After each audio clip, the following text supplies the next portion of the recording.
Let's turn off that music real quick, aka good vibes. Hello. Hello, Snowy, and help.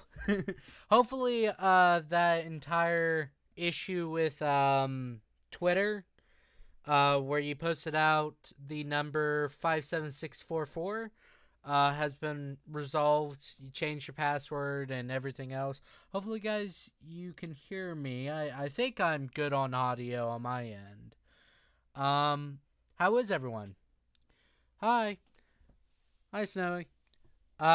So one thing I want to get out of the way before anything goes on to chaos.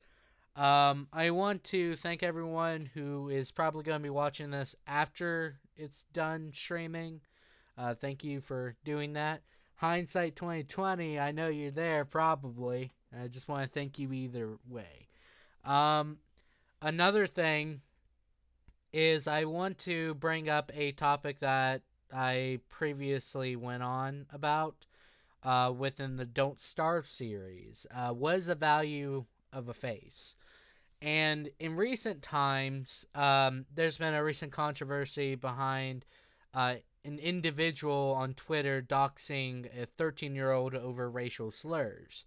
Um, the child shouldn't be saying racial slurs to begin with, meme or not, but I don't believe in the extent of doxing someone. So the problem with a value of a face, which is the entire question that I formulated to think about maybe doing face cams and stuff like that. And the main issue with a face is what makes it easier for people to find you. Your personal accounts and just in real life in general. The value of a face is intimacy and knowing the other person, but the problem is you know the other person. So I want everyone to be safe out there. Don't give too much information. People seem to be dox heavy on various other things just based off adult situations and disagreements. I really do advocate that everyone tries their best. Good vibes means weed and peace is soon away. That's funny. Um, so I just wanted to bring that up because I believe that's fairly important. I want everyone to be safe out there. Definitely if you are memeing it up, because apparently that. So never giving my info? Exactly. Never give actual personal details. Now, you can screw with people and just say, oh, yes, I'm this and this, so long as you're not actually giving out your details. The main thing is that giving away a lot of your personal details definitely online, and there's a lot of vindictive, unreasonable individuals out there. You place yourself in danger of various other things, so be careful. Hey, Bree. By the way, thank you everyone for showing up so fast. I didn't get to send you that link yet, Bree. I was planning to while I had music on, but that didn't happen. I'm an idiot. At least I think Fat Cat is Bree. If I'm mistaken, please do tell me. But I want to start that off with that because I believe that's personally important to me. And that's just something I really want people to be careful about in the nearby future. A lot of things that you post about yourself is something that could be held against you in further issues. No, I'm Andy. Oh, okay. I thought Bree checked the Discord chat and was like, hey. This year has been a freaking doozy. I'm never doing that. I'm a smart boy. I always talk about movies and music and always being goofy as normal. Yeah, that's the safe way to go about it. And hello, Andy, how are you today? I just wanted to ask that real quick. But usually the best way to go about it is just do your normal life. But I would hate for you're so gullible. Oh, screw you. I hate you. sometimes, Bree. Hey, what's up? So, just be safe online and various other things. Now, recently, Help's account tweeted out a number called 57644, and I did some research on that number. It ranges from a German, um, like, not school district, but housing. I guess that's what it's called. To like South Dakota Meadowbrook or something like that. It's really funny. Nothing much. Just taking a dump for my pizza. Hey, you gotta make room somehow. Am I right? You gotta get the food. Anyways, but I don't know. It's kind of weird. You should check out Bunny Girl. She's so cute. I love her. I mean, you do you, man. She loves superheroes. Cool. I mean, you do you. I don't know. Like, is it like an anime or is it like a YouTuber or a streamer or something? 2018, things get bad. 2020, things get worse. You think 2019 would have been the sequel to 2018 being bad, but no, it's not. 2019 was not that bad comparatively to 2018 this year alone.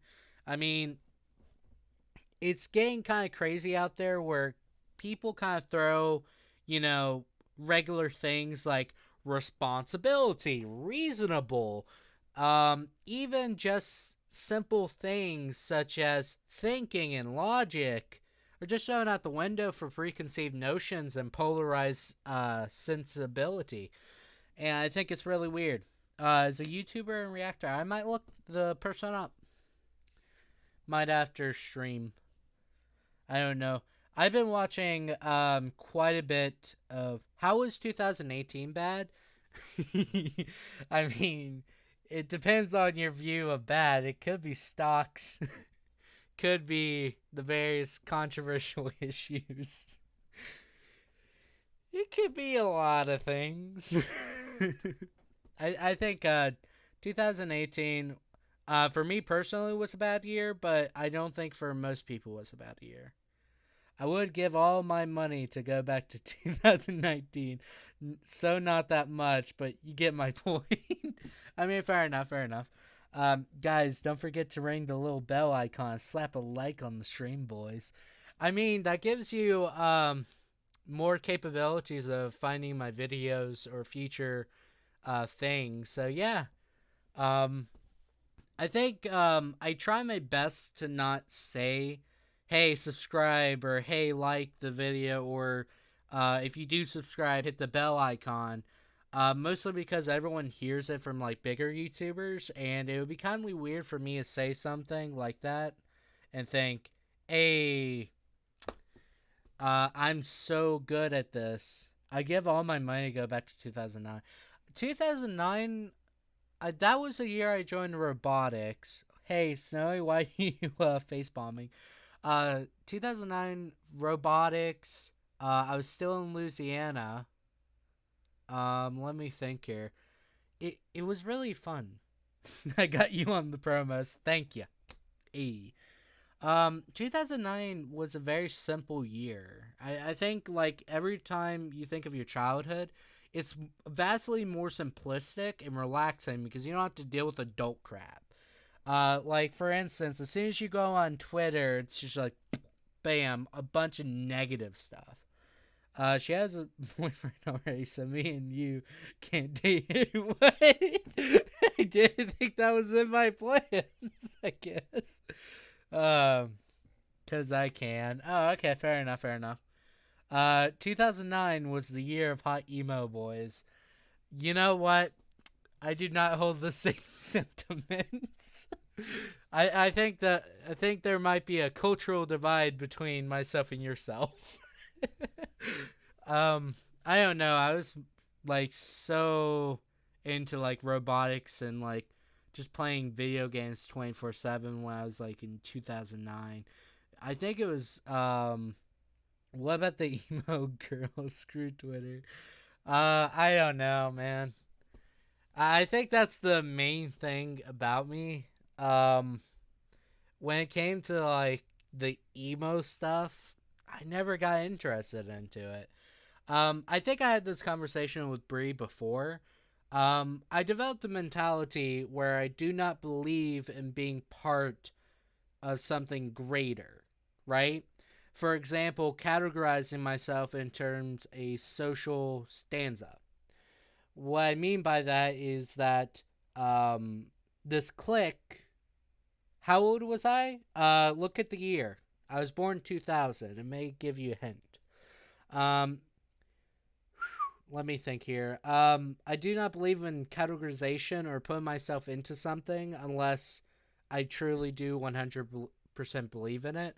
So, in terms of like emo, I do not like that sort of social stimulus, right? Because I don't see myself as that. Grey isn't like other girls. Yeah, I know. It's kind of like one of those situations where it's like you purposely try your best to be different. You're not wrong. I mean, that's kind of where I get to the point where it's like it's okay to be different because when you start going into a whole, let's say, slew of like people trying to be the same and kind of mesh into each other, that's when it kind of gets weird, right? That's where it kind of gets your sense of identity and individualism out the window. Usually you follow those sort of trends, like emo, for example, to express yourself. But as the way I see it, it strips you of your individuality as you just meet other people and you just become like other people. So I guess that's kind of how I view it. I don't like categories. I don't really like a lot of things in terms of that. I kind of just I couldn't pull off the emo look anyways. Like I had long hair before. I had it up to my shoulders. I am not insulting your emo boys. I just said it's not for me. um but I cannot pull off the emo look. I remember looking at my Facebook. I remember I had like long hair up to my shoulders, and what happens is I have a natural curl with my bangs. So whenever I would grow out my hair, um, my bang would twist to the left and upwards, kind of like a cowlick, and it will cover up my left eye most of the time. And I usually have like cowlicks all over the place. The nerd look is best for Grey. Yeah, pretty much, pretty much. I won't deny. Um, I don't know. Don't hurt anybody. Yeah, fair. 2016 was the start of something terrible, unless if you don't care about that and then just watch movies. 2016 was a great year for films. I think the worst part is I didn't get into the film industry until 2019, and that's pretty bad. Nah, Grey is dorky businessman look. I will admit, you got it. Um, Definitely with my Facebook photo currently because Bree does have my Facebook. She saw the picture I took before my speech and debate tournament. It was a state tournament, and what I decided was I was gonna shave my beard off, get a nice haircut, and I had a had a brown terrible jacket. And I kept a crappy mustache. It was pretty bad. It looked pretty bad because I was the only person not wearing a suit. My speech and debate teacher was like, "Hey, it's fine. You don't need a suit. Just wear khakis and a polo shirt." This guy walked up to me. He said, "Cool mustache." Like that's what he did. I never felt embarrassed. Never have. Anyways, nah, Grey's dorky businessman look. Yeah, fair. Hey guys, you know Grey? I know he's such a freaking nerd. Yeah. Haven't you noticed that by half the things I talk about? I noticed your subs got bigger. Great job, bud. Yeah, a lot of people have been joining the subber count. Not subber, but subscriber count. I've been trying my best to make content that's a bit different compared to, I would say, like let's play stuff. I've been trying my best to kind of get out of that. Oh God, Gray was the IRL equivalent of the anime nerdy kid. Screw you too, Bree. um, Not mentions the election. That's what I meant. I'm not a political person. Oh, okay. Um. Oh, I just had a basic mustache. We'll say that now. What's the most creepy moment you've ever? Well, I've been stalked before, but I don't know. It's easy to creep me out, especially if you know what gets me like tick, I guess. Because the main thing is like creepy is like out of your control sort of stuff, right? And when I really think about like moments I've been out of control or things I generally get creeped out with, it's never online. Actually, I feel okay being online and doing stuff. I don't really feel that, oh yeah, people are going to like hack my stuff or anything like that. I think the one thing that really creeps me out as a person is sleep paralysis. I have been stalked before. Um, I had many conversations that were like mildly inappropriate, where somebody was like threatening violence towards me and saying rather demented stuff. But like they never acted upon it, so it was like not that bad. But sleep paralysis is probably the worst creepy thing I've ever had. Because sleep paralysis, if you don't know, it's whenever your REM, aka rapid eye movement sleep, is going on, and then you wake up, but your body is like isn't woke up yet. So essentially, you're still dreaming, aka hallucinating, and your body can't move.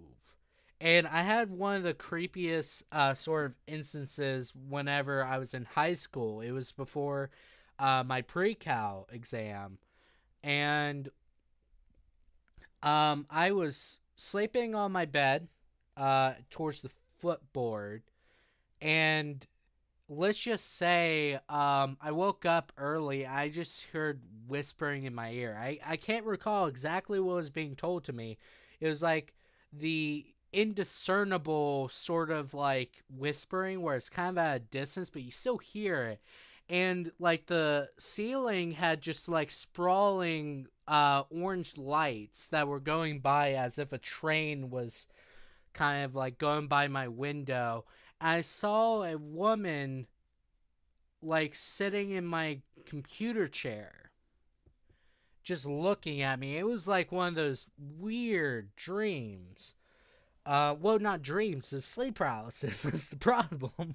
So like it was really bad. That's a creepy moment because it was out of my control, and it's just your inner psyche, your subconscious just coming out and just telling you, hey, things are kind of messed up in here, guy.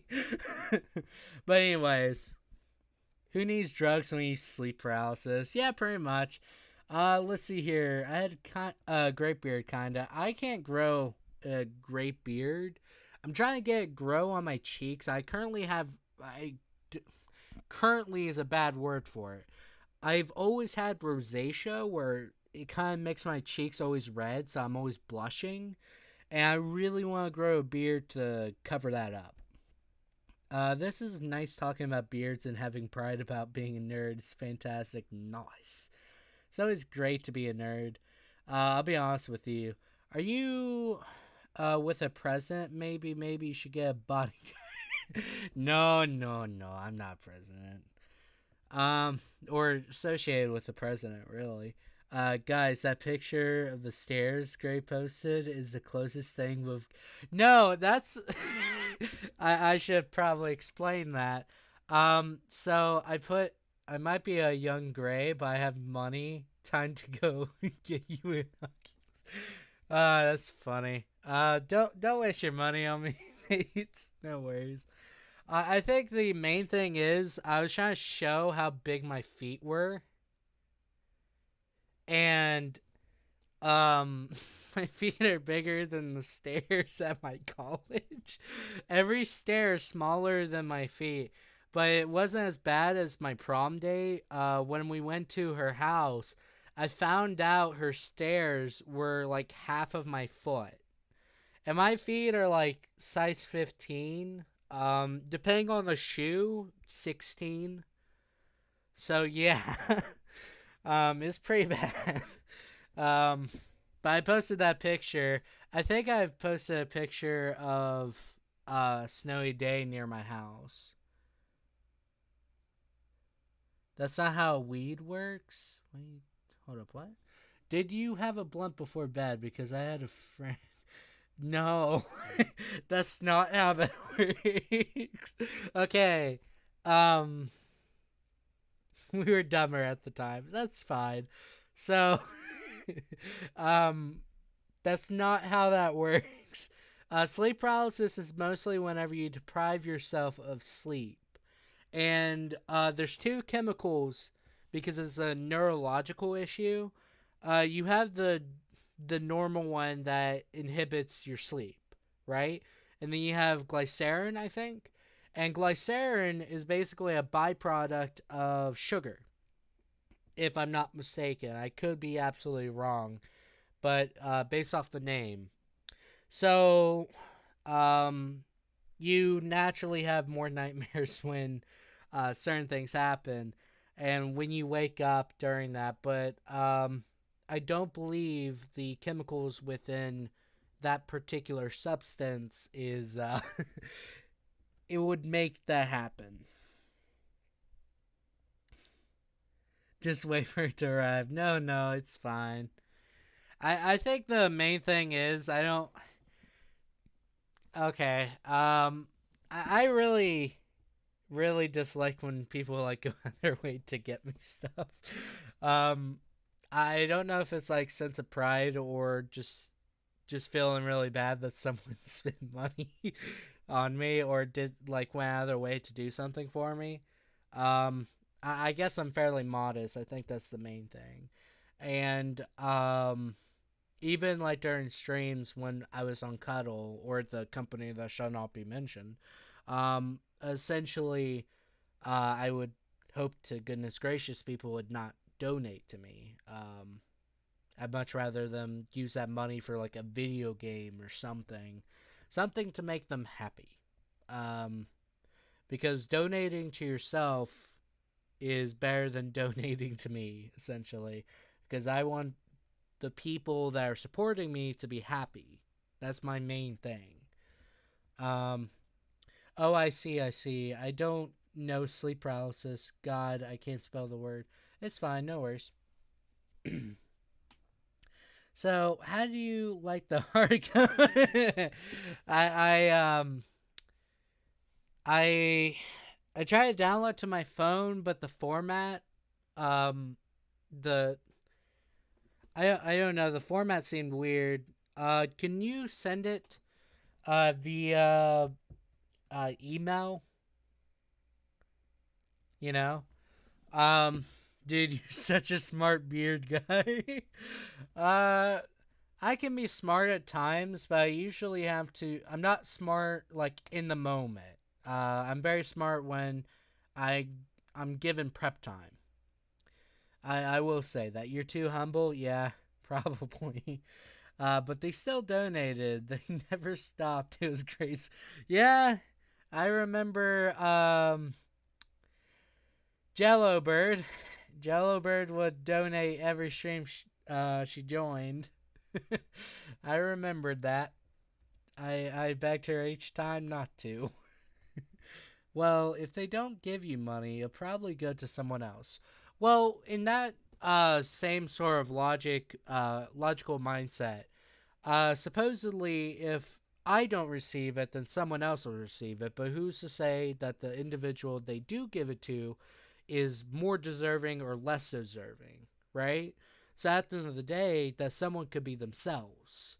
The email, I should just put in the description of the videos, but I just kind of forget it each time. I remember Trenton. He tried to use the email, but he forgot a letter in it. It's a long email, which I'm kind of sorry about. I made the email for trolling. It was during a group project, believe it or not. I couldn't remember my name, and I kind of just made that because it's a random username that I can remember. It's kind of more or less a smart aleck sort of thing. I will admit to that, and I may have done some slight trolling with that account, but it's fine. Um, but it's guaranteedly if you send an email to it, I will get the email because this is the funniest thing. Because it looks like a throwaway account. Most spammers or scammers and spammers and whatnot does not send emails to me. So I just actually received my business from that account. You're so quirk. Don't you dare call me that. You should ask PewDiePie for a shout out and a meme review. I don't think PewDiePie would do that.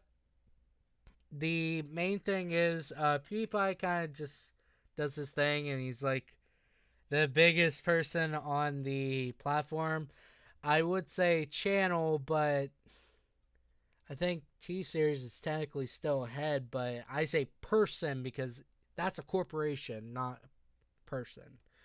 But the main thing is, I don't think he would just be like, hey, this is GreyWanderer XD, let's shout him out. That's probably not going to happen in 1,000 years.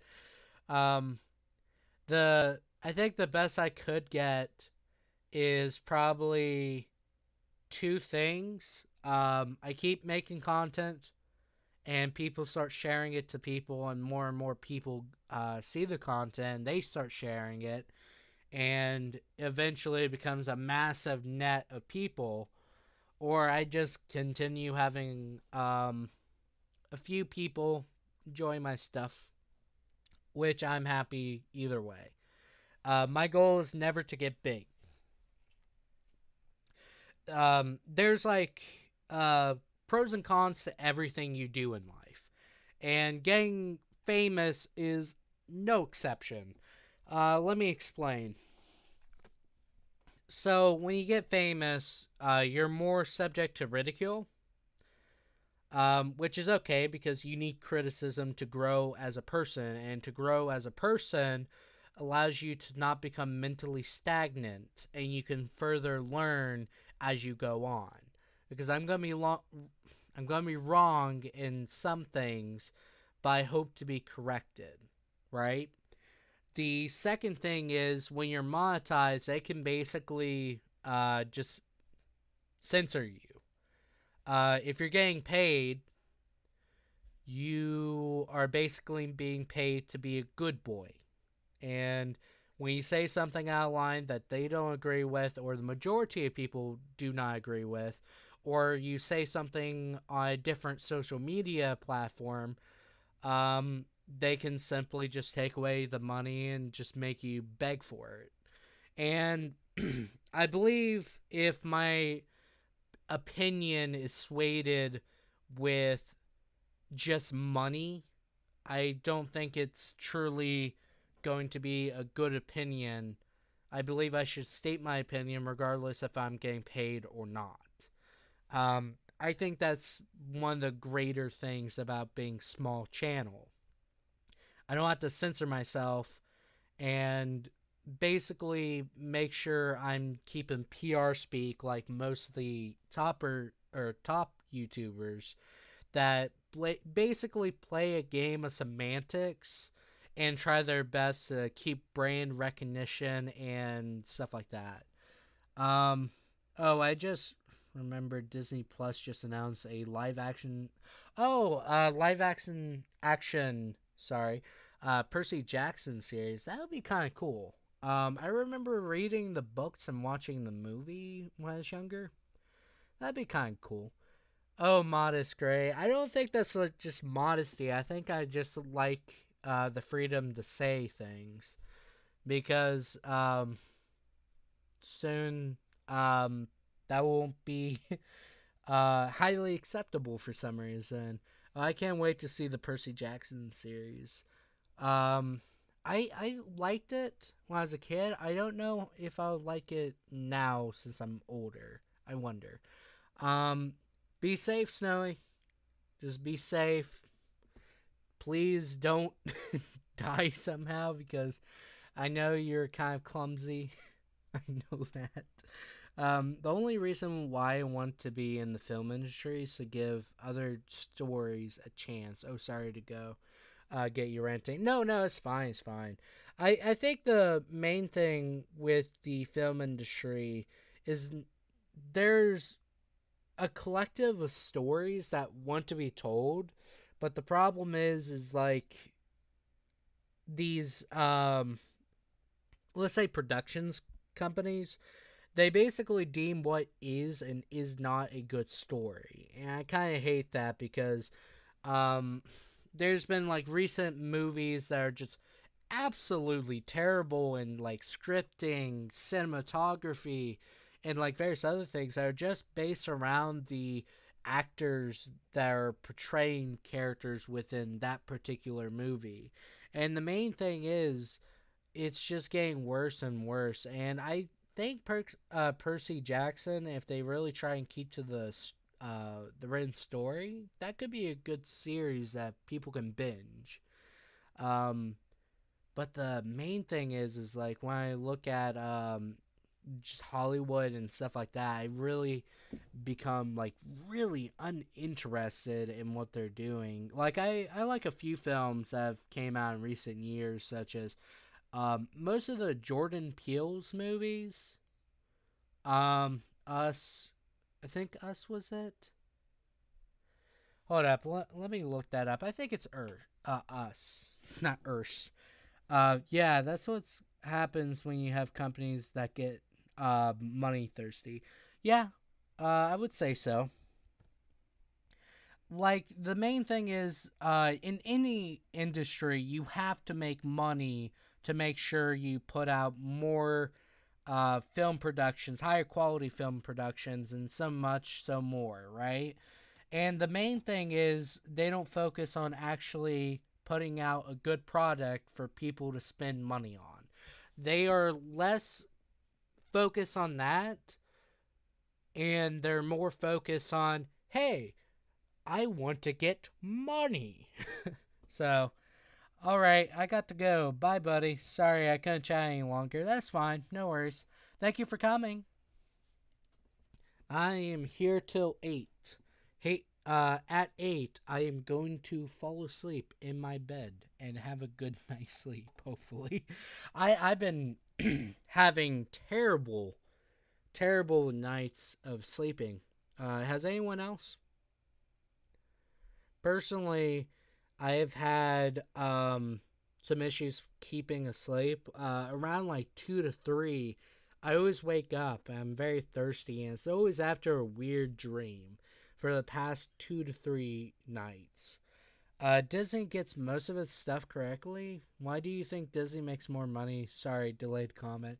Um, well, Disney makes a lot of money because they really know how to screw other people in the industry. I will say that, but they really know how to keep legacy content available for everyone because you can find every old Disney movie for Blu-ray and stuff like that, and you can even find it in their streaming service. So it's not a surprise they use heavily the streaming content for legacy content and now newer things that are getting like a lot of interest and hype. Um, And I believe 100% they do make good content. Disney is just a bit iffy on me because I don't really like companies that practice openly monopolies. The word film, oh, redacted. Help got redacted there. I was about to read the message. um, but I don't know. I mean, like, in all things in reality, a lot of businesses are very cutthroat, usually resulting in hostile takeovers and generally just publishing a bunch of works just for competition's sakes. Um, I really think about that sometimes, which kind of makes the appeal of TV kind of go downhill unless the content's really good. If the content's really good, I don't really care as much. Whoa, no, whoa. Wait. Um, so I kind of really think about that. I haven't really watched TV as often, and I don't really have enough money in which I can just buy a Netflix subscription or a Disney Plus subscription. Personally, I tell people that, and they're like, "Oh, you poor soul." I'm like, "No, I'm fine. I can play video games. This is my main form of entertainment." Um, I care about them getting stuff correct. That's why I love Disney. Yeah, they get things correct. In that aspect, they do extremely well. The side stuff they kind of do that's kind of like iffy in terms of legal, kind of gets me off. But I would say like in terms of their content, really good. Um, I had if you guys did not know, I'm in a sci-fi and fantasy guild at my college. I am. I don't know if I'm currently secretary because the the coronavirus kind of like makes things weird within our voting period for the guild.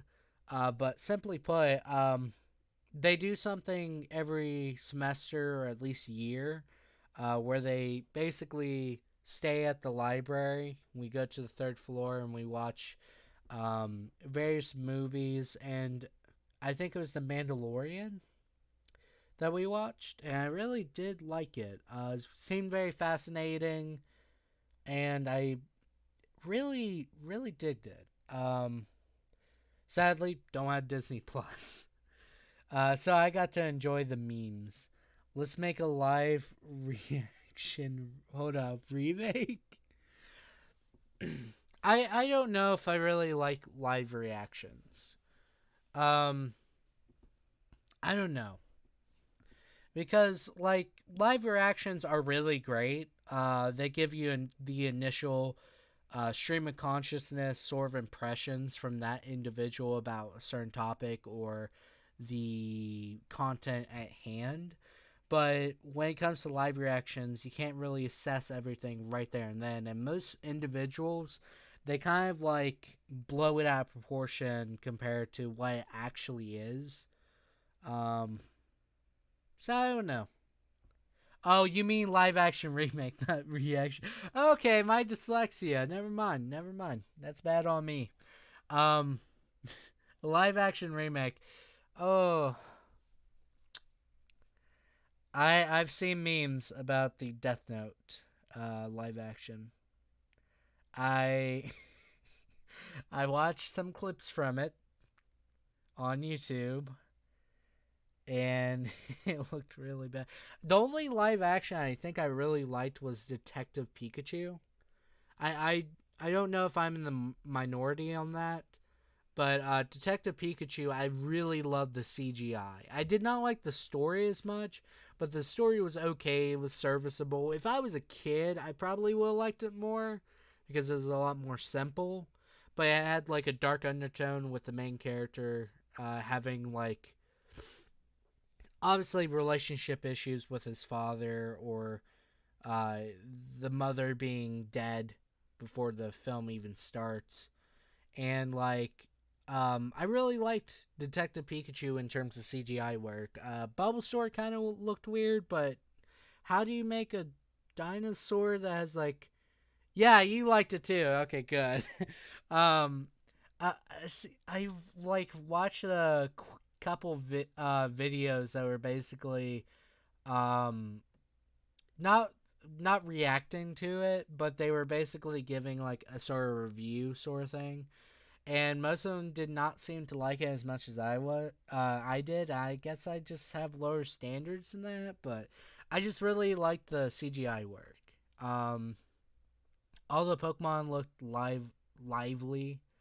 Sorry, I had to stutter there. I am operating with less sleep than usual, even though I've been going to bed at 8. Because sleep sucks, apparently. Um, but I just really liked the film. That was one live action I really liked. Is there any other good live actions? That's a heavy question. Okay, so Death Note was a really good anime until L died, right? And then the live action happened. Seen only like a few sort of like snippets of it, and I thought the second half of Death Note was way better compared to that hell. I I did not even attempt to watch it. I'll be honest with you. The reputation got too much to me. I was like, nope, not even gonna try. Um, I don't think I actually tried to ever watch a live action though. Like I know they made a oh no yeah. I thought it was BS how he went. I really liked him. The series should have ended with L capturing uh Kira. But you know what? My opinion is invalid because the Funimation was like, "Hey, Lamau, you gonna make another season?" They were like, "What?" um, I don't know. It's like Light Yagami just had a really good adversary for majority of the show, and the animators and story writer effed it up. Hey, Trenton. Did you get the error fixed? No, let's get a white haired smaller. Yeah, pretty much. That's what they did. They killed off a really well written character that's probably equally as smart as the protagonist or quote unquote protagonist. And they straight up just like shove that into us and just say, this is your antagonist for the rest of the series. I really hate that. Like, he barely had any interactions with Light, and it just felt so ham-fisted. like I'm not gonna say I'm a connoisseur of story writing or anything of the sort. However, the main thing is you always must know when to draw it quits with a story. Even if people want more, you have to know when to draw it quits. And that series is a perfect example of that going on way too long. Um, Protect more like anti-hero. Yeah, you right, you right.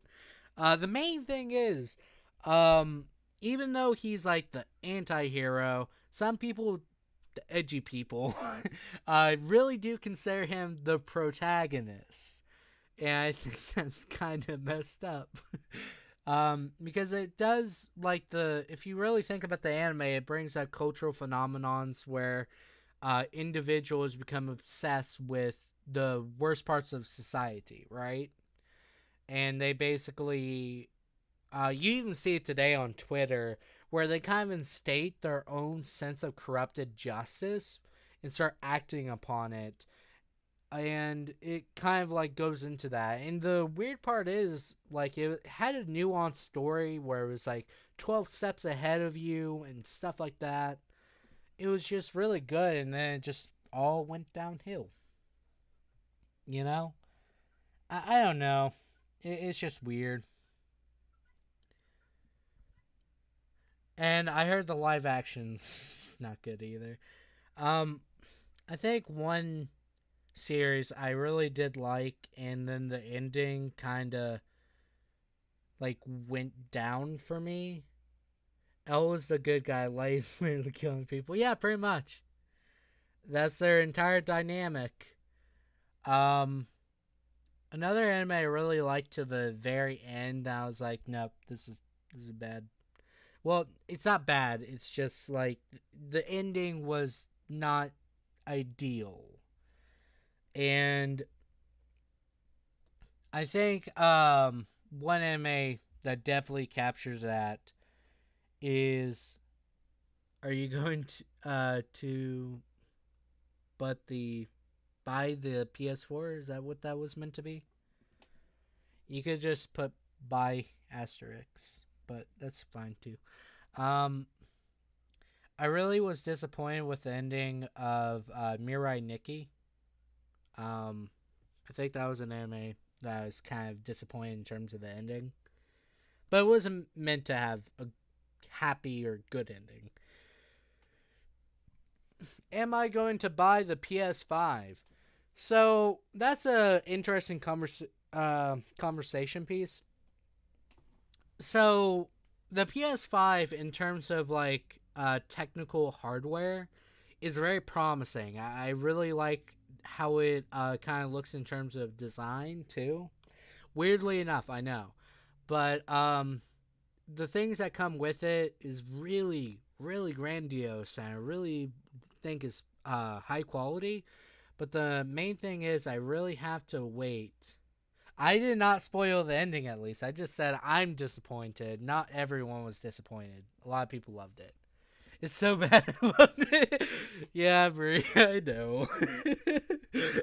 So the PS5 itself has ray tracing and various other commodities associated with high-end PCs that are generally like 16 gigabytes of RAM and blah blah blah, high end, right?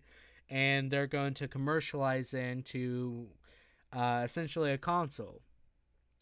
That is looking really great, but the main concern I have is price point, and then the second thing is how Sony is going to treat their online infrastructure. If you don't know much about their online infrastructure, it took them until 2019 to actually encrypt passwords in their codecs. And I personally do not like that. They could have really good hardware, don't get me wrong. I just really don't believe I should have to deal with the security issues associated with it. Like, don't get me wrong, I use an account that's kind of a throwaway account for years now. But the main thing is, I just kindly don't want to deal with that. Definitely if I do make purchases on it and whatnot. Um, I also do not like, and this is going to be bad for them in terms of economics and marketing and blah, blah, blah. They made two different variations, which was the disk drive and non-disk drive version. It's cool that's an option. I just hope the non-disk drive version has like a higher storage capacity and whatnot. But the main thing is, why make two variations of the same console? One of these are going to be bought less than the other, and that's going to create a profit deficit of the console.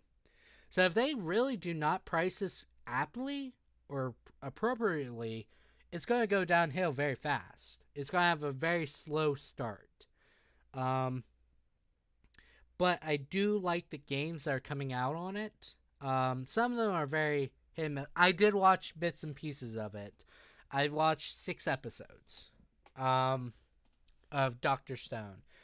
Um, However, if you were to ask me, it's like, oh, what's your favorite scene? I probably can't remember it because I'm kindly sleepy. I'm not gonna lie. But I did like some of the premises within the show, where it's kind of, it kind of brings in like nuance, not nuance, but modern science mixed with alchemy of back then in terms of like medieval society. And I really like that. The premise is really cool. From as far as I could tell, the story direction was going upwards, so I'm kind of happy about that. Um, anyways, there was the PS5 so ready for Resident Evil 8. If you know the channel well enough, I love Resident Evil 4. And Resident Evil 8 looks kindly great. And I know after that, it's going to do. Do you like the outro song? Yes, I do. I thought about downloading it and using it at the beginning of this stream, but that would be kindly weird. Because I don't own the copyrights, but I do own my own music, so I use Good Vibes. Um, so I thought about using it. I thought about using it for a different video that I'm currently making. It's in the works. It would kind of fit it. Dr. Stone has normal character designs until the scientist comes. Yeah, that's where it was kind of like, okay, this is gonna be like a fairly normal anime that kind of like changes. The anime style kind of reminds me of Gautama. Like, does anyone else think that or no? Maybe I'm just wrong in that. It just reminds me of it. I don't know why. But I remember an anime that I watched before I moved to my state. I stayed up all night and I watched it. It was so terrible. So there's an anime called H2O Sands or Footsteps in the Sand. It's about a blind kid. And let's just say he eventually becomes not blind. And it just like it keeps hitting like really high points and it goes really downhill. Like there's some really really bad moments and the ending is just awful, where I kind of contemplated just not watching anime anymore. Like the anime is really bad. You're playing Minecraft right now. I'm attempting to get all the trophies. I have tried that for years. The problem is I really suck at the multiplayer ones where it's like the Hunger Games sort of look. Is he friends with Jesus? No, believe it or not, this angel, I think, basically told him, hey, you're not blind anymore. Snap the fingers, bam, you're not blind. And suddenly,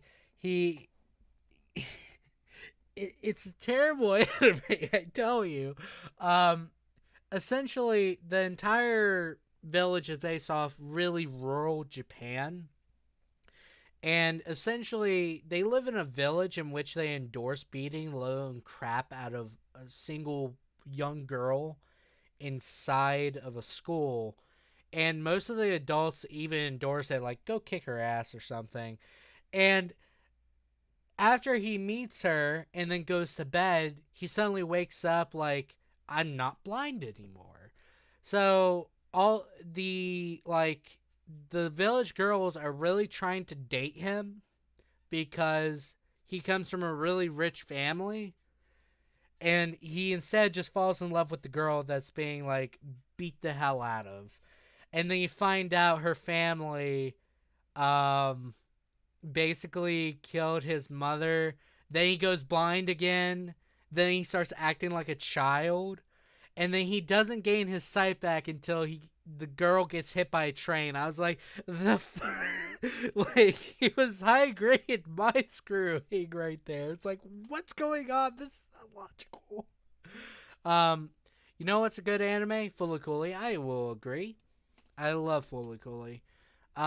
Considering that was one of my first animes, and that's what got me into anime, kind of says a lot.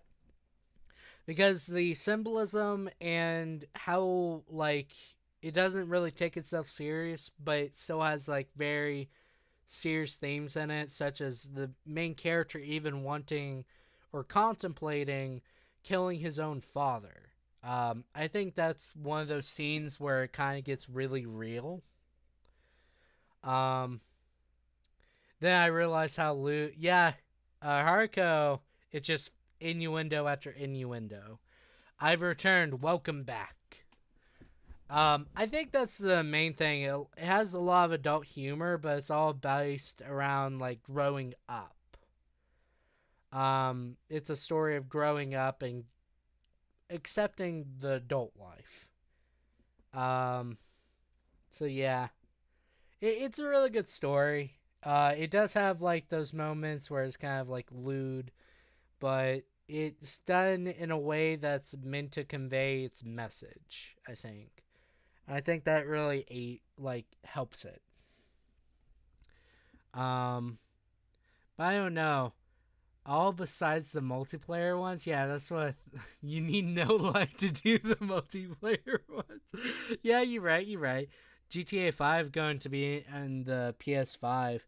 I think that's a weird thing. I know like Rockstar really wants to milk that game, but I thought they would like announce like GTA 6 to be the next game on the PS5. I thought that was a really missed opportunity, but then again, it's a GTA 5 on the PS5, so kind of name wise, it's okay.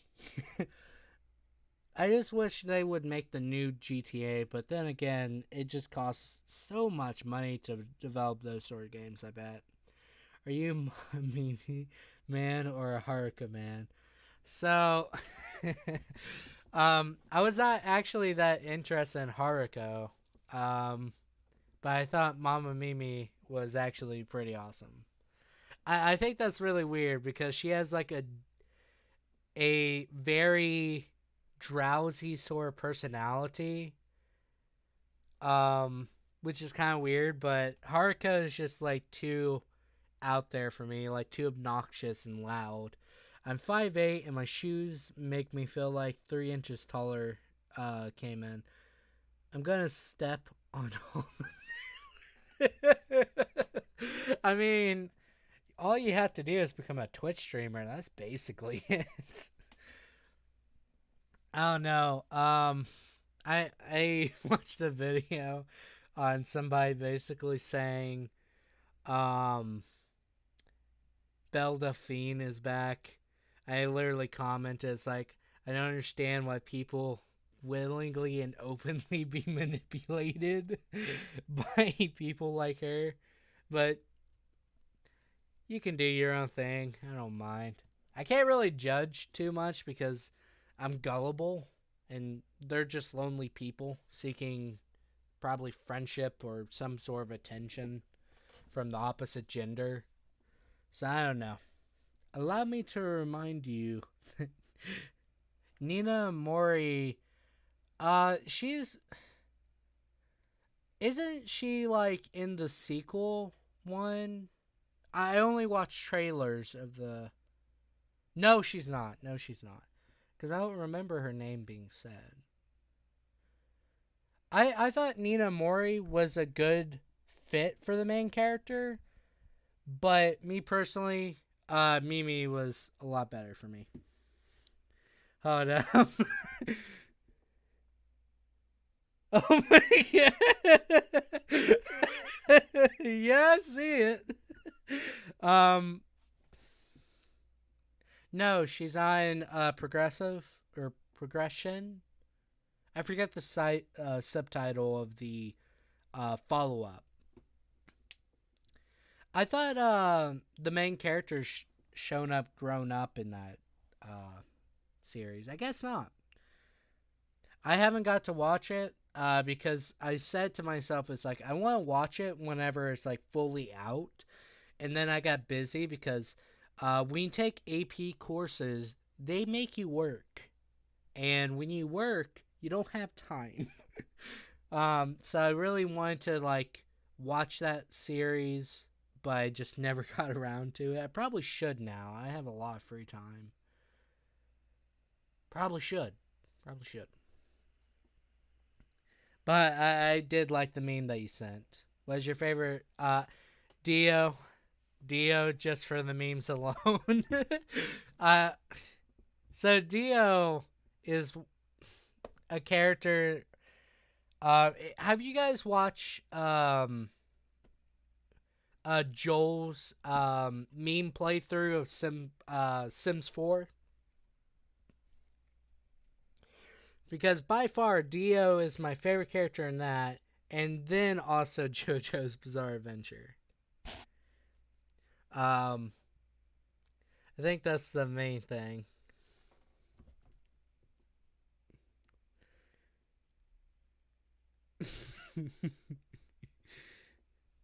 That's all I'm gonna send you, Bree. I don't want to go on a rant. But I think it's really weird. Um, Nina Mori is no, I remember that. She acted kind of like she acted like a class president sort of character, but she's not. She's kind of I don't know. She acted weird around Naota. I like JoJo Part 2.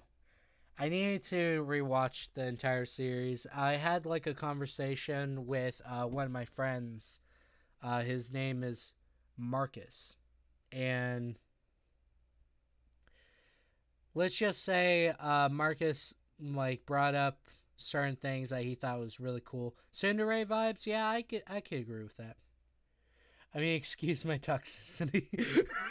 Yeah, go back to Overwatch and League of Legends with that. I'm afraid of playing League of Legends. A lot of people are like, yeah, it's a free game. You can play it right now with your friends. It's like, no. I don't know. I can't really say anything. I played Overwatch for a while and then kind of just dropped out of it. I don't think I really had Takun vibes. um, Takun is one of the funny little nicknames that Mimi gives. I think it's is it the older brother's nickname or no? I think it's the older brother's nickname because I think that's what it's supposed to represent. I'd love to play LOL, but me have no PC. Yeah, you messaged me one of the times asking was like, what's the price range of a good, decent PC? Um, it's always 600 to 800, and if you want like a big rig one, it's always like in the thousands. It's crazy. Some people just spend that and they're like, yeah, this is a good investment. What? I'd probably support like oh my goodness. I think the main thing is I always play tank. That's like everything I do. I always like playing tanky characters. Even if it's like you get a higher hitbox or your abilities are lesser compared to other characters that could do so much more damage. It's like my job is to tank. That's the point. I'm not meant to kill people faster. I'm meant to tank it up. Take hits for the attackers. So I just really like that. I think that's the main thing is I just really enjoy that. I do play a bit of support. Most notably, I really like playing the Doctor role in Team Fortress 2 whenever it was on Xbox 360. Back off, she. Okay. You have fun with that. I'm done about. What's your favorite Borderlands game? Easily 2. For the simple fact that you can play a Psycho. That one is my favorite DLC class for that game. Otherwise, I really like the pre-sequel. The first game, I actually didn't get around to beating. I got really close to the end of the game. I was playing Brick, and I just didn't get like to finish it. TF2, yeah, it was on the Orange Box compilation. You could get Portal, Half-Life 2 with the 2 expansions, and Team Fortress 2. It was on Xbox 360. It was $20 when I bought it. It was really fun. I got to play engineer and doctor a lot. So I would just do like antics. It was a really fun game. I thought about downloading it to like the PC, but source coding kind of is like leaked out. I don't want to deal with that. Plus, most of the coding within like Valve games are really obsolete.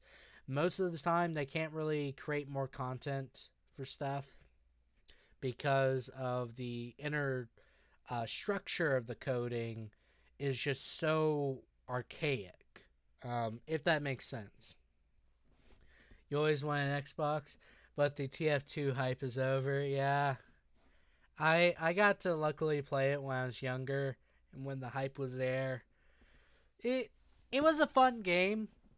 I didn't take it as serious as like Overwatch because I took Overwatch a lot more serious because it had a competitive mode and um, there was actually like team dynamic, but like TF2 you could just play everything. Yandere vibes. Are you talking that because Mimi? Just getting Yandere vibes right there.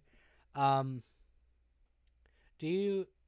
I did not watch it yet. I was focused on watching Doctor Stone, and then I got really busy working on a project I really want to do. Essentially, I want to bring up um, something kind of like out there. It's not as mainstream, and I kind of wanted to give it like some attention, I would say, where you can't really find it on Twitter all too much. I really contemplated making a video on Sky Jackson. Knife you in your life. Oh no. What you do is you do the knife you in your laifu for your waifu vibes. That's how you end that. You have to have 3 vibes. Where it could be knife you, it could be in your laifu, or it could be still your waifu vibes. It's always 3 choices. The 4th choice is non-existent. You're going to die. That's basically the thing.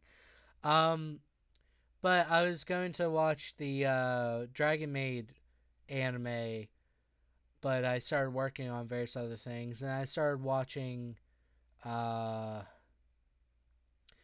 watching various videos on Silent Hill because I really enjoy psychology. And oh yeah, Pyramid Head got put into Dead by Daylight. Now that's a very toxic community. I can tell you firsthand about that. Um, Pyramid Head, really cool killer.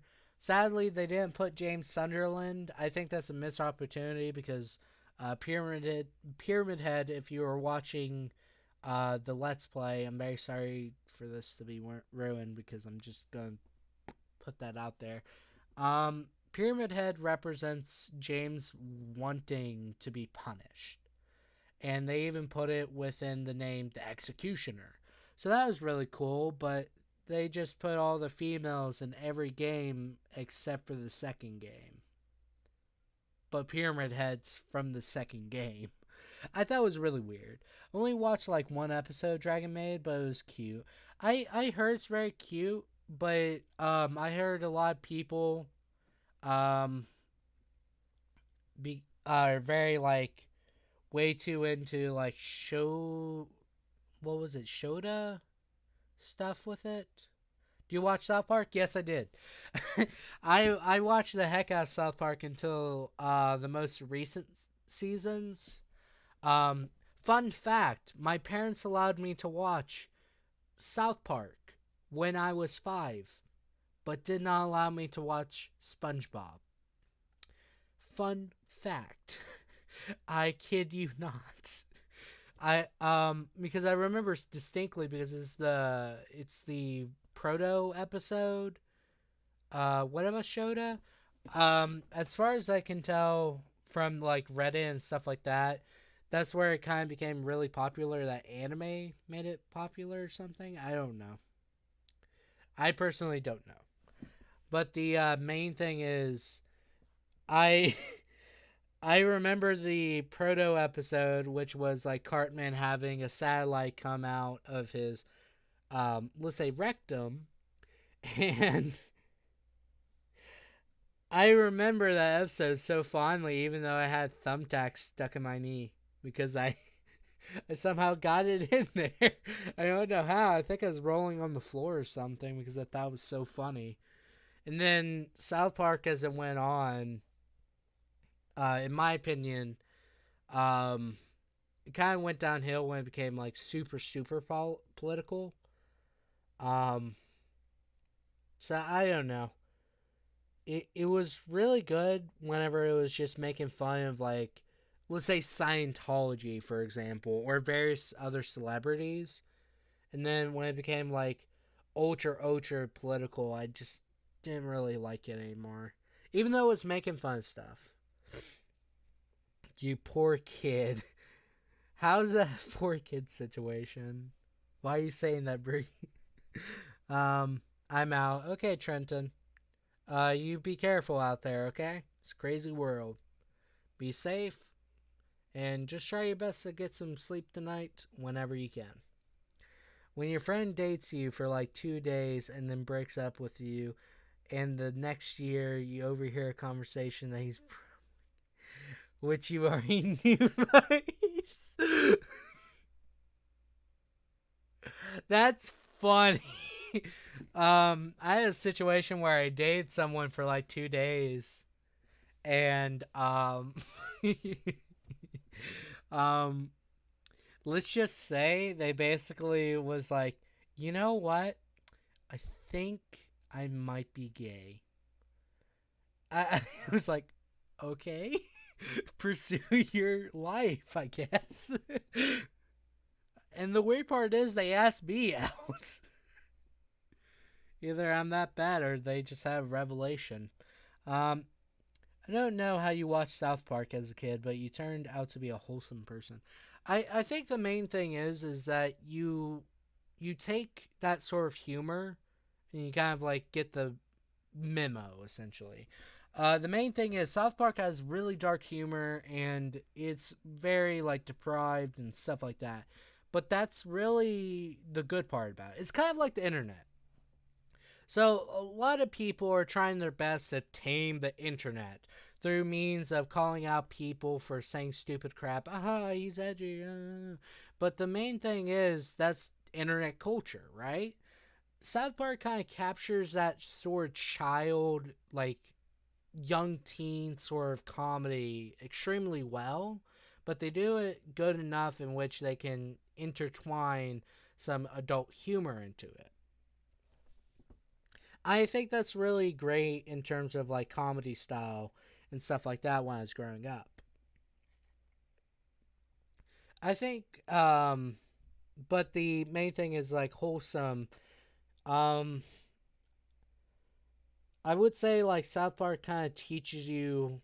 I know this is strange because they make the characters seem like the worst people possible sometimes, but it kind of teaches you how to act in social circumstances. Like most of the characters act super hysterical and like outrageous and stuff like that. And it kind of teaches you to just kind of act normal. When you act outlandish, it gets weird. That is a true story, and his name is Ethan. And I hate him because this year he left our lunch table this year to sit with the cool girls, and I don't care about saying his name. Ethan, please come back to our table. Oh no! So there was I won't ever say his name because I think that's messed up. But there was a guy that kind of gave like um let's just say a lot of people thought he was homosexual, and I think the proper term is metrosexual when you act homosexual but you're actually straight. and a lot of people thought he was homosexual. But we found out our senior year, he was doing things to a lot of girls behind a lot of guys' backs, and ooh, that was really bad drama. A lot of people realize that they can take advantage of social stigmas or stereotypes, if you will.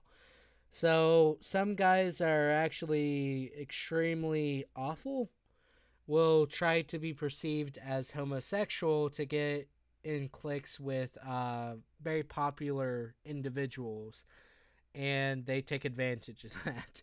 I know that sounds strange, but that's how that whole entire situation happened. And one of the football players was about to smash his head in. It was really weird.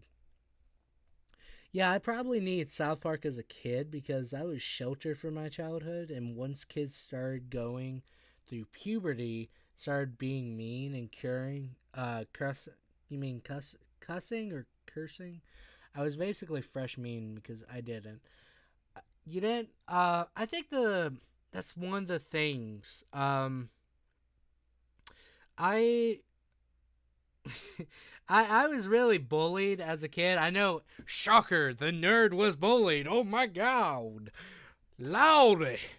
But the main thing is, when you're bullied down south, they just bully you and beat the crap out of you.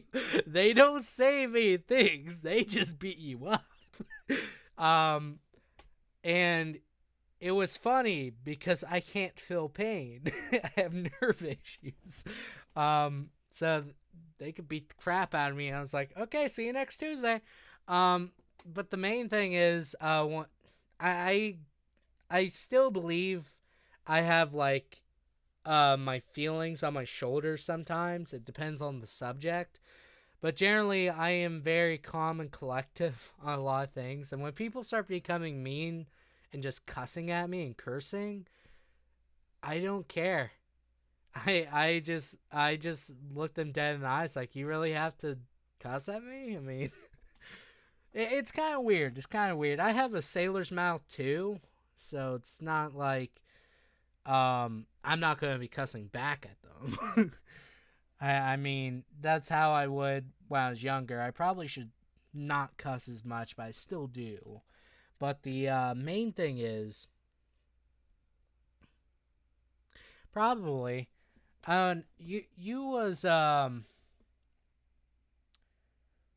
you're in a state over from when I grew up. Yeah, I would just get my butt kicked. Um, but I started developing social capabilities because I would realize the people would go screw off if I started talking to a teacher.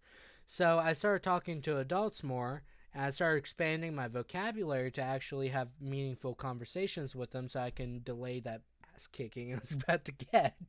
Um, and the main thing was whenever people would just make fun of me for my physical traits, I was like, okay.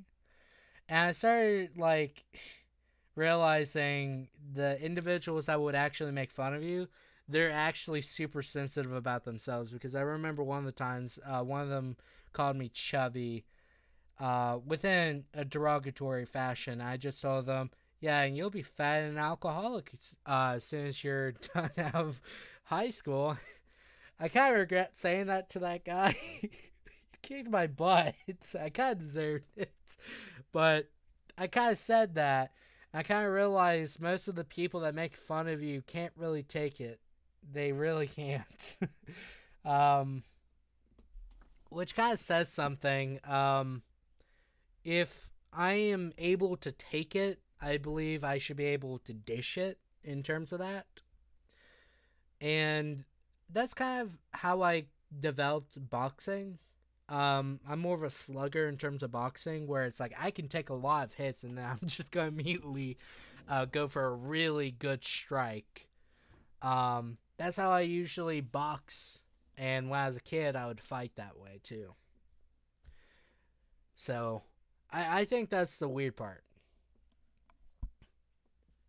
But I think a lot of people They're very surprised to hear me get bullied because, nerd. I don't know. My childhood was weird. I think it was weird, at least. Most people are like, "You poor thing. I'm surprised you're not in therapy." It's like, okay. What is your favorite Wii game? Fun fact, I actually never had the Wii. Um, that was a console I really wanted. But my parents never allowed me to get it. They allowed me to get a GameCube and every Nintendo console, but they never allowed me to get the Wii. Um, I think it was because motion controls kind of scared them, right? Me just like randomly hitting a vase or a window or something. But I think that's weird. Beat up Gray. Aw, that's cute. Well, that's the main thing. When people really just try and get under your skin, they're not that, let's say, defensive. um, the best way to, like, get out of a situation when somebody's like, "I'm gonna kick your butt," is the best way to just get out of that situation without getting your butt kicked is just don't take them serious. I know that's like a crazy sort of situation. Instead of saying, "I'll beat your butt too," I just say, "Look, pal, I'm in this conversation, so you stop getting in this conversation. This is why we're talking." And then I immediately try and like be as nice as possible. Eventually this is when they go to the insult phase because they don't know what I'm doing, because most guys would probably be like, "I'll kick your butt" back. And that's when you get really into their skin, and that's when you really make them kind of uncomfortable to retreat. Like, "Oh, how about there was one summer, my sophomore year. Um, that would be cool if we could shut off pain. It's not that cool. Let me just say that. I randomly, I think I told this story on like stream before, but not YouTube streams. I dislocated my wrist for 3 weeks straight. I did not know. And I did not know until I popped it back into place. All I knew was my hands shook a lot as I written down my notes. And I didn't know why. I was like, "Why is my hand shaking so much?" Turns out I dislocated it. I don't know how I dislocated it, but I dislocated it. And that morning on the bus, I just remember I was pulling on my hand and it just popped like back into place. It was one of those situations in which I was like, "Oh, okay." And the bus thought someone broke something because there was ice on this ground because obviously it was winter. Um, Somebody thought they broke something, and I just said, "No, no, just pop my wrist. No, no." But anyways, it was a summer, sophomore year, and one of my friends' girlfriends asked me, "Was it satisfying?" Yeah, I could write cursive again. But anyways, one of my friend's girlfriends basically asked me to talk to some guy that was harassing her on Facebook. And I asked, "Is like, why aren't your boyfriend doing it?" And she just simply said, "Well, this guy's making me really uncomfortable, but he just thinks it's funny." So I was like, "Okay, I'll talk to the guy." So I sent a message around like 7 o'clock p.m. EST. It was pretty normal time to send a message to someone. And it was just literally say, "Hey, I hate to bother you, but can we speak about something?" And 3 o'clock in the morning, he sends a message like, "I'm gonna kick your ass." I was like, okay, this is a good way to start the conversation. So he basically started threatening me hardcore, like, "I'm gonna break your nose and everything you have on that face of yours." I was like, "I don't doubt you can, but that isn't why I'm here." Like, I just kept on diffusing the situation. The best way to diffuse the situation is just simply don't take them serious and just don't even try and escalate the situation. Then things got weird.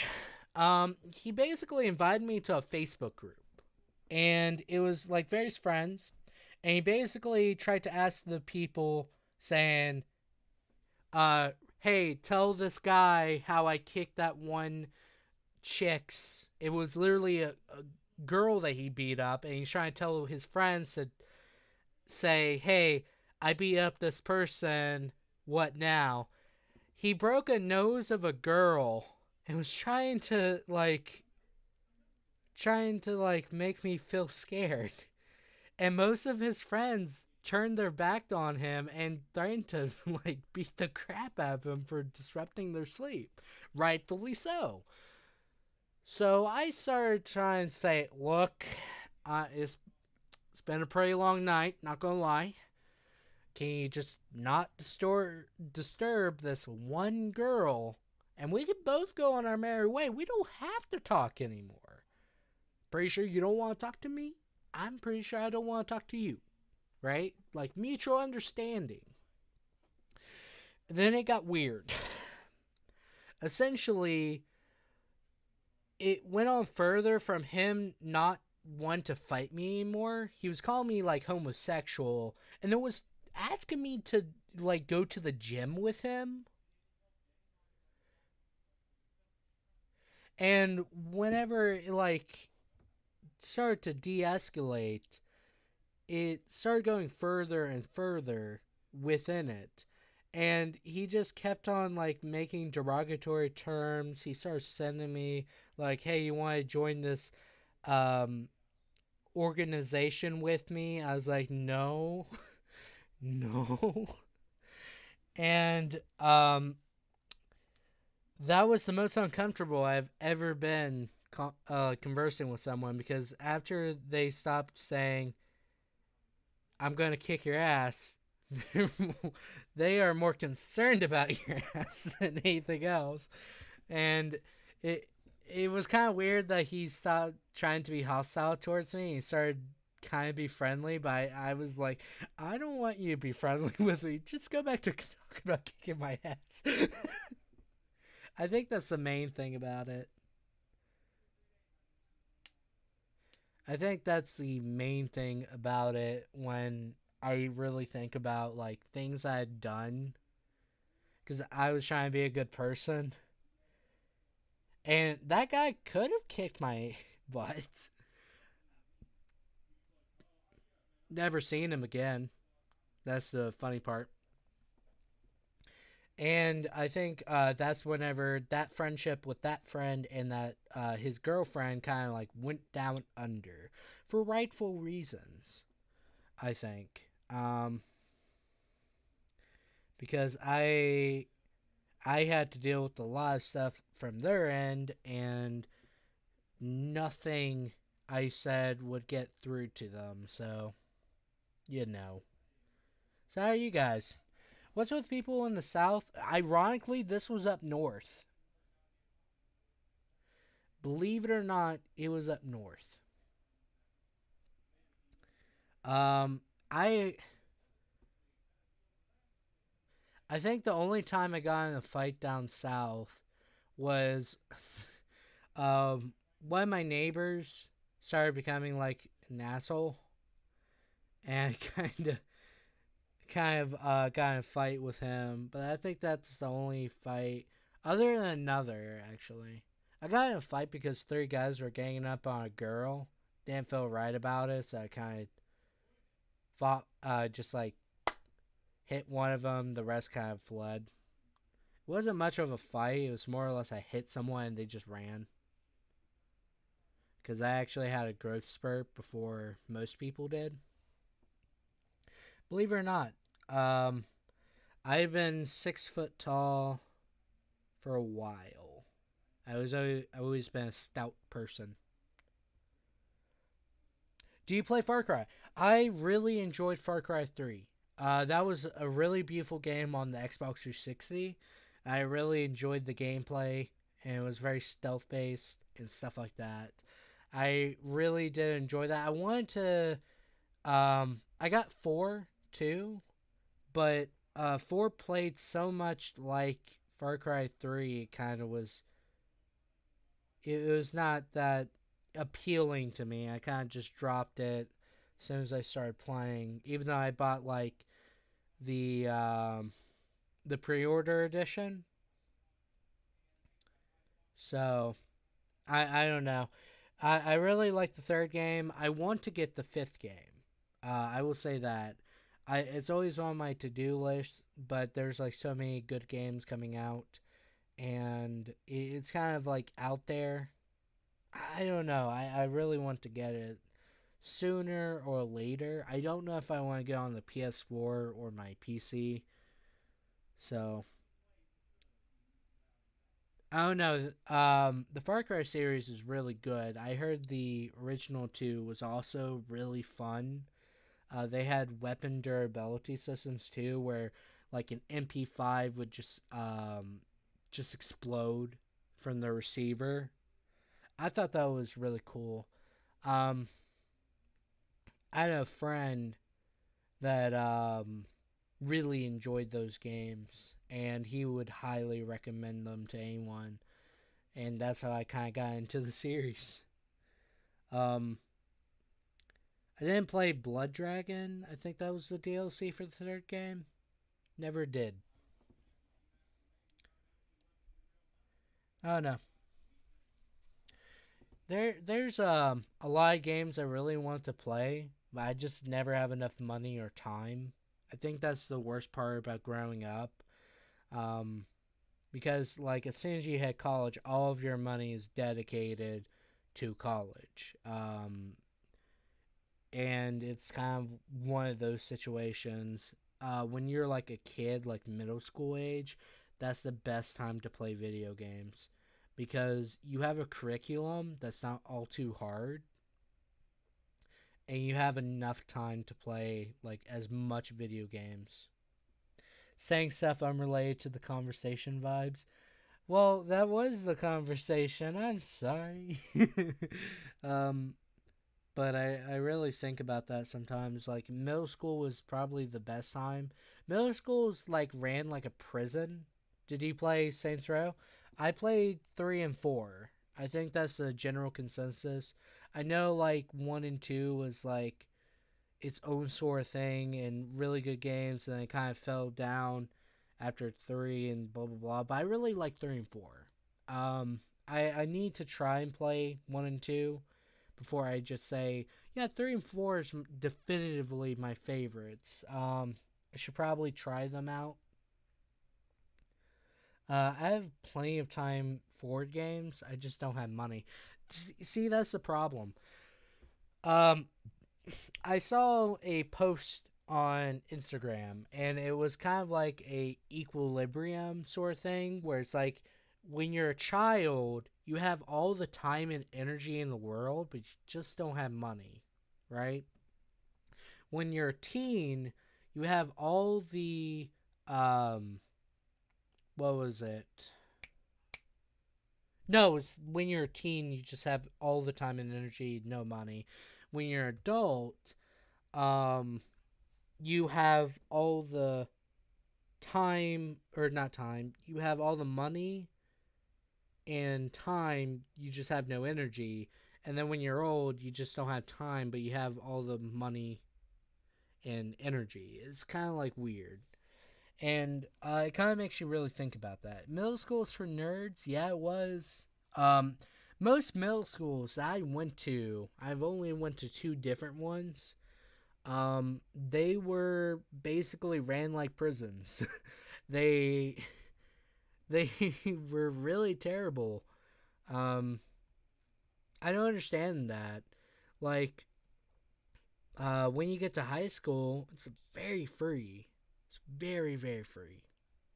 How do you feel about games making you pay for limited time skins? I don't believe in it. So, I know this is kind of like old timer sort of vibes in terms of what I'm saying, but video games should not do that.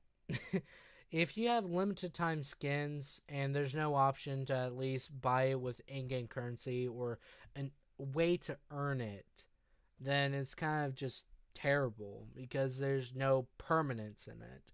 It makes all of your actions and what you're working towards and the money that you paid. At least when I say, oh yeah, you can buy skins for weapons in Black Ops 2, for example. At least those are permanent. Are they justifiable purchases? Not really, but at least they are really permanent until Xbox 360 cuts off their servers, obviously. But it's kind of weird. I think my tech ed teacher is super depressed, just like the rest of the people at my high school, or not high school, middle school. Um, I think I had like, I didn't have depressed teachers. I had teachers that were like very like controlling, if you would make sense of that. Um, I had a teacher that was so sensitive to people being sick. She would refuse you to sit in your seat. She would actually make you sit in a desk that's closer to the door, and she would not pass papers to you. She would actually ask other teachers to do that. Another teacher literally justified uh, somebody being bullied as one of the teachers justified a kid being bullied because they were disrupting the class, and what the other kids were saying were not at all based around like um, the kid disrupting class, as the teacher would have stated. I think eighth grade year, I had the crazier teachers. That's after I moved, obviously. Louisiana, they have entirely different sort of stuff in middle school. In the north, their schools are a lot more relaxed, but they were a lot more crazy, I guess. And then you get to high school, and it's all just really relaxed. I think the only teacher I had really an issue with was an not really certified teacher, but they were teaching the medical class. Very fun fact, I was originally going to the medical field,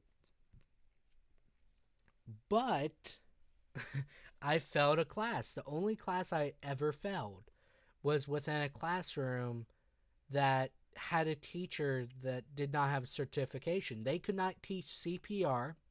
They could not teach first aid.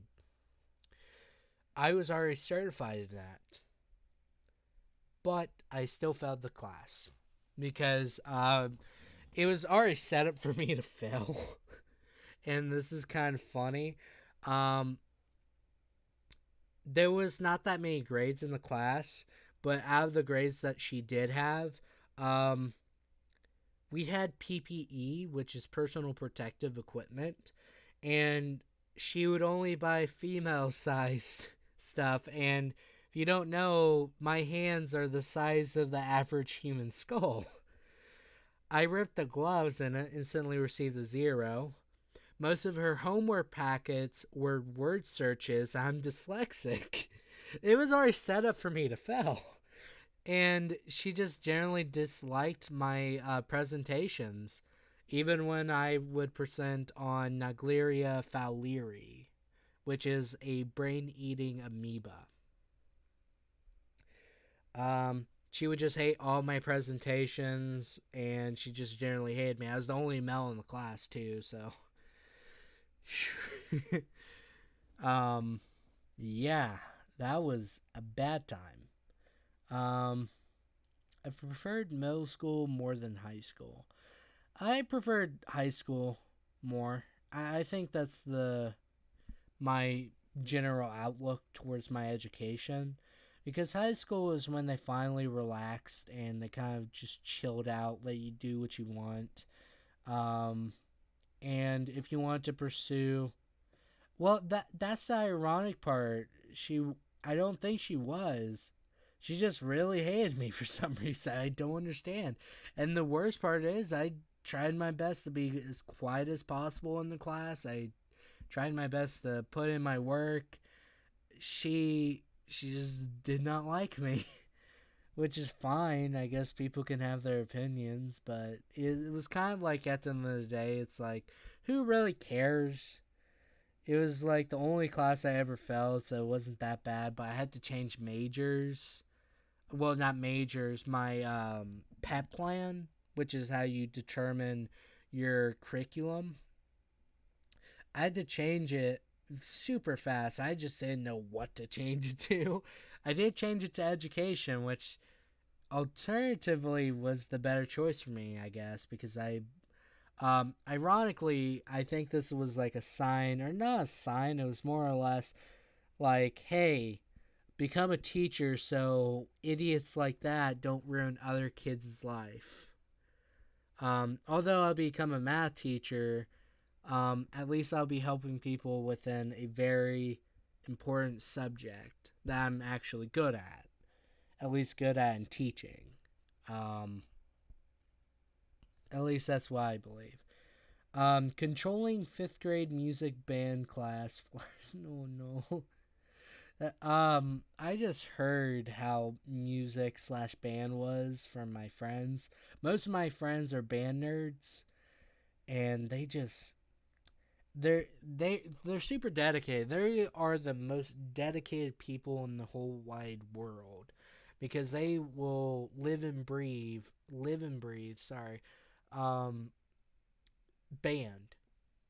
Um, and most of the band people will also take the most advanced courses at the same time, and they just practice music and stuff like that. It's crazy. I always thought about doing band when I was like younger, but I just don't think I can. I just can't read music. I've tried to learn it, just can't. I'm okay with like making synthetic music, like I do obviously on the channel, but I just really suck at reading music lines. Um, which band probably would have helped me in that aspect, but it just seemed like so much time. And when I was younger, I'm so lazy. Even now, I'm still lazy, I will admit. So I don't know. We got 20 minutes left before the Trem ins. Nicknames grade wide for our music teacher, Angry Hash Brown, Satan, the Devil, Lucifer. I think that's funny. I didn't really have nicknames for the majority of my teachers. I remember one of the teachers I had for homeroom my freshman year. She had a last name that was Riddle, and I asked her, it's like, hey, can I use a nickname Riddler for like when I call you Miss Riddle or Riddler, stuff like that? And she said, oh, that's fine, honey. I've heard a lot worse, and it actually makes me happy that you said something like that instead of something else. Um, which was fairly funny because I actually made that teacher happy. From then onwards, I would call that teacher the Riddler because she was also an English teacher, and she was also very sarcastic. I'm also somewhat sarcastic. I can't really judge someone for that, but what do you guys think about Last of Us 2? What's your favorite GameCube game? Ooh, okay. GameCube game. Resident Evil 4 was definitely hands down my favorite game on the GameCube because I would try and optimize how I would play the game. I was so happy when I got from the village to the castle in one day, and now as an adult, I get to it within like 2 hours maybe, and then you can actually learn how to speed run the game and go even faster and stuff like that. So I spent a lot of my evenings just playing Resident Evil 4 and seeing how fast I could get to the castle or to the military base or beat the game. And I spent a lot of my time trying to learn speedrunning for the game when I was a kid without knowing what speedrunning was. So it's really weird. Please let this be a normal field trip vibes. I had a teacher that would only like spam the Magic School Bus episodes during every science lesson. She would not teach the class. She would just have Magic School Bus. It's pretty funny. I would say, but I would say like Resident Evil 4 eventually went on to like other consoles such as like PS2 and like every console afterwards because Capcom really just wants to make sure Resident Evil 4 is everywhere. Mario Sunshine might be also a really good one. Pokemon XE Gala Darkness was fantastic. I really love that game. Um, I would always get Walrein. Um, let me think here. Espeon, Sentry, and a few other Pokemon. I would get them every playthrough because they were my favorites in that game. They were not the best for battle. They just were my favorites. Um, I think that game was really good because it was also double battle. So you had to think a bit more strategically about that sort of stuff. 2 people remaining for the last 15 minutes. Let's go. I don't know. It's fairly crazy to think about. I grew up with the N64 and still yet doing now Nintendo stuff still. I had a nickname for a teacher I privately called her. Never mind, not saying. You nearly got me to say it. I understand what it was. I wonder why you called her that. I don't know. The weird part is when you had to watch a C-section actually being conducted by um, a stream. Essentially, it was like a surgical stream. We had to watch it for the medical class. It was really weird. It was really really weird. Um, I think for the most part, we had to watch someone getting their uh, let me think.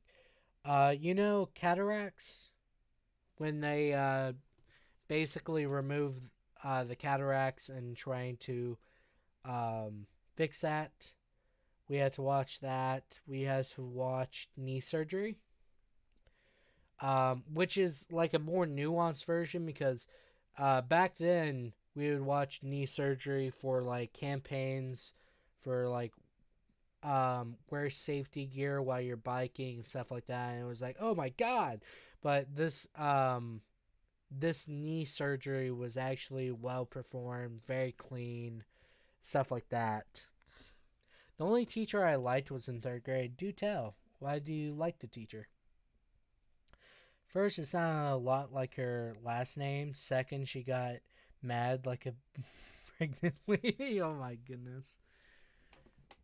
See, I had a teacher. She was a math teacher.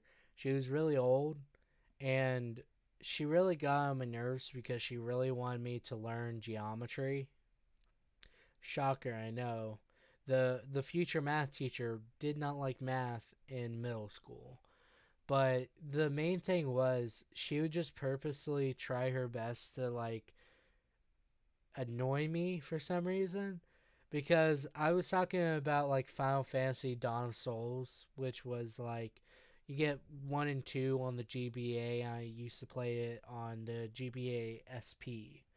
And when I said rogue, as in thief, she called me to her desk and try to say, no, it's Roger. I just looked at her. I was like, what are you smoking? Because if you did not know, Louisiana is predominantly French, right? And with it being predominantly French, a lot of our pronunciations of words are drastically different. And Baton Rouge is a perfect example of the GE sound making a sh sound, right? So I was like, what are you talking about when she said Roger? Because I was talking about a rogue. It was really weird, and she purposely tried her best to make me mad. um, because she was like a mom and was patient with me. Usually teachers lose patience with me because I'm not good at focusing, don't do my work. Yeah, a lot of teachers did not like me because I did not do my work. They would comment that I have the intelligence to like do amazing things, but I just really did not like doing homework.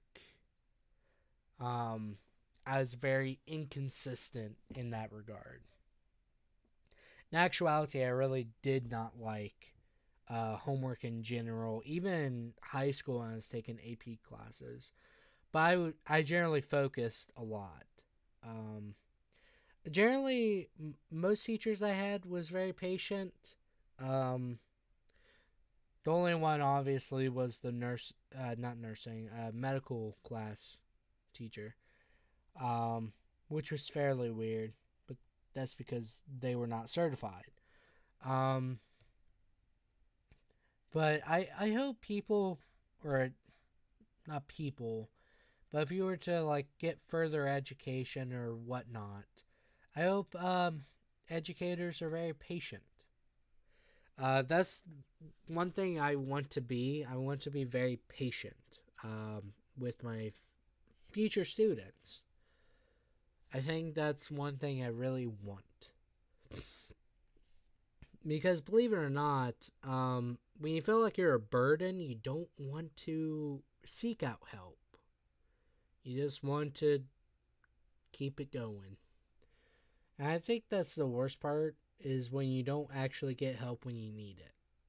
I think as a student or even somebody that just wants to learn somewhat, even if you're not good at it, keep trying and just have a patient person try to help. That's what I think. Um, but of course, my thought process of teaching is probably a lot more different compared to execution, where it's going to be like one day I'm just going to be very very agitated and blah blah blah. I'm just not going to be very patient with others. But I just hope generally to be very patient with others and try and be very understanding. Like one thing I really want to do when I become a teacher, I want to teach freshman math. The reason why is because most freshmen do not learn math in freshman math. I actually do want to make sure they're set up for success, right? But I also want to make sure they're treated as people first and foremost whenever they enter my room. I know a lot of teachers do the shtick of, hey, you give me respect, I respect you. But most of the time they require more respect than they actually give you. The main thing is I'm going to just tell them straight, hey, you're going to be adults in like 4 years. And you're going to have to pay taxes. You're going to be able to vote. You're going to do a lot of things. If I give you the good old... Then you need a new therapist? Okay, thank you, Brie. Thank you. That's an insult to me. I feel very offended. The main thing is they're going to be adults very soon. And if you don't treat them like an adult, they're going to continue acting like children. And one thing is you can't just make them do what you think you want them to do. The main thing is they will do it if they believe or deem it beneficial, because most people only act in their own benefit. That's generally how it is. So you just lay it to them straight. You need to pass my class. I want you to pass my class. Why don't we work together? I think that's the best way to look at it. It's not a parasitic sort of relationship where they're just soaking up the knowledge. No offense. You mean no offense? Not no offense. Yeah, they kind of sound familiar. Anyways, um, I think that's the main thing I really think about. You have to treat someone like an adult so they act like an adult. But sometimes if they really push you to the point you cannot treat them like an adult, just don't. That's the main thing. I don't want to treat someone as like a child when they're about to be an adult. Now, in certain circumstances, they are still minors. Treat them as minors. But the main thing is give them like a taste of liberty for what's after high school. I think that's the main incentive for people keeping in and going, right? Because this no offense guy sounds like a real punching bag. Fair. I don't know. A lot of people said I should have became a psychologist or psychiatrist. Um, I don't know if I have the heart to do that. I'll be honest.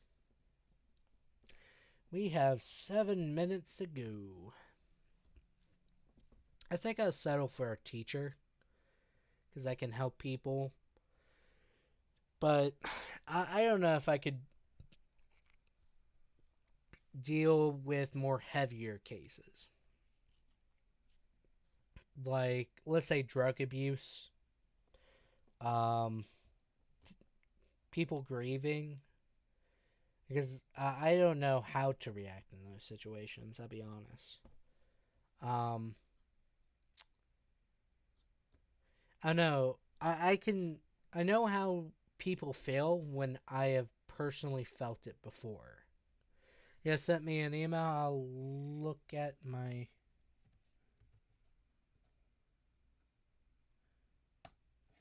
Let's see here. Well, I personally have felt it before. Wink wonk. What?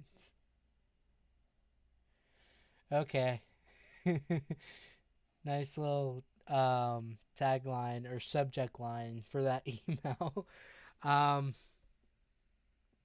Great intensifies, goodness. Should I what a kidney for money? I'm assuming sell a kidney. And the answer is no. As you progress within life, you're going to eventually reach a point where your pancreas or one of your functions just goes downhill. So, should I sell? No. You might want to keep those just in case. I mean, unless you're talking about chicken eggs or some sort of orthodox egg that people eat, then yes. But if you're talking about internal reproductive eggs, you might want to keep those just in case. Who knows? You may decide, hey, I want children. And, whoa, I sold them. I guess I can't. I mean, there's arguments for a lot of things where it's like, okay, you can sell like a few of them and you probably still just be fine, but who knows? There are various other, I would say not disorders, but definitely diseases that do formulate based off certain issues within stuff like that. You don't plan for children? Then go ahead. I'd rather adopt. Fair enough. A lot of people much rather adopt nowadays. I think one of the things I really think about is that adopting is a lot faster of a process, literally, and but it's just so much harder because you got like awful people that did adopt kids, but they only used the kids for money. So they got like the children got really bad, um, let's say home environments, and the parents only cared about money, obviously.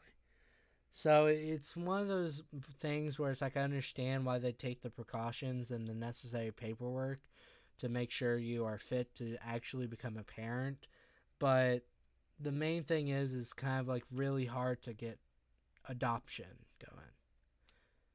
I know I thought about adopting a kid whenever I'm like finally working. I don't know if I want to get into like an established relationship. I just kind of just want to adopt a kid. I think that's one thing I really think about. Oh god, I remembered how hard. Yeah, it is. It's really hard. They had to cut open various sections within the pelvic region, and they had to cut um, certain areas. I won't get into detail because that probably sounds awful. But yeah, egg removal is actually very hurtful. Nah, it's not harder. First, you not necessarily great. Gotta find someone who you want. Oh, okay, screw you. um, I don't know. I don't know. I'm just very uncomfortable with established relationships nowadays.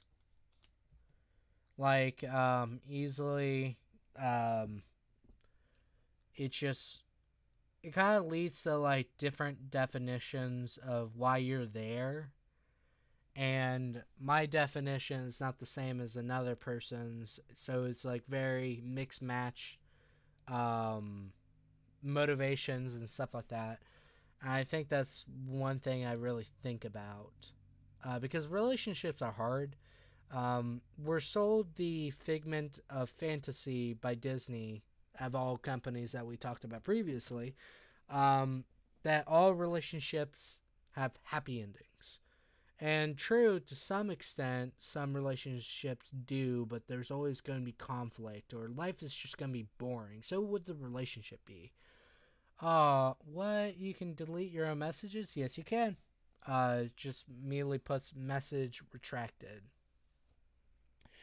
Um, but it's kind of like the more depressing aspect in which you realize there's no really happy ever ending and stuff like that. I know that's a depressing note to end the stream on. Super sorry. How do you guys enjoy the stream? What do you guys think of it? Well, um, that'd be funny. Adopted children. I mean, I don't know. That would be like a weird conversation. It's like, do they go to like the first, like the most biological standpoint of it? It's like, well, this is how you procreate, or they won't go the emotional standpoint about it because they don't feel anything about it. That would be really weird. That'd probably be a really funny comedy skit too. Huh. It was good. That's good. I hope that maybe we can get more people in these streams, send like texts and stuff like that, so the conversation is more lively. I hope my stories were at least a bit entertaining for today. Hopefully, it's been a very chill time. I know Bree used to sleep during my streams. Probably not anymore. It's a sad face for all of us. I don't know. It's like it's like one of those weird things where I think I should probably think about the other things first. When a mommy and daddy love each other very much. Well, I'm not sure what else. Well, I think the main thing is they would say up to that point. It's like, then you figure out the rest. like, like somewhat passive aggressive, sarcastic. Like, you figure out the rest. Come on. Come on. I don't know. It's like, it would probably be very weird of a situation. Like, do they just have the school teach it? I don't know. I'm thinking way too much about it. Probably am. But anyways, you guys have a fantastic day or night. Technically, it's gonna be night soon. And I'll see you guys next time. I'm gonna try and post a video soon. How often you guys want these streams to be? What range do you guys think? Should it be somewhat frequent? Should it not be frequent? Should it be like end of the week? Should it be... What do you guys want?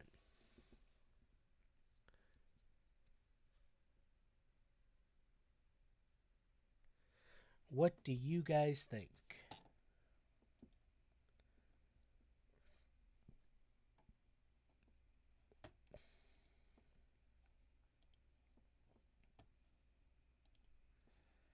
Because I'm fine with frequent. Every day. Ooh, they bring a specialist. Well, you see, when a mommy and daddy love each other very much, Dr. Hartman, can you come in? Yes.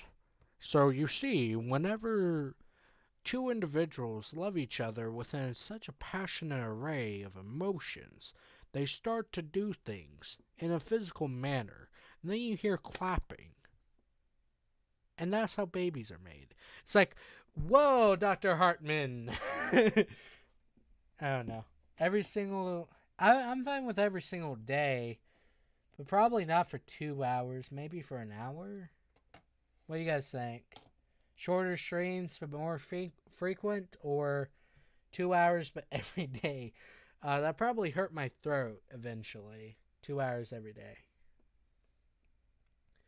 Fine with every Friday. I'm fine with every day too. Yee?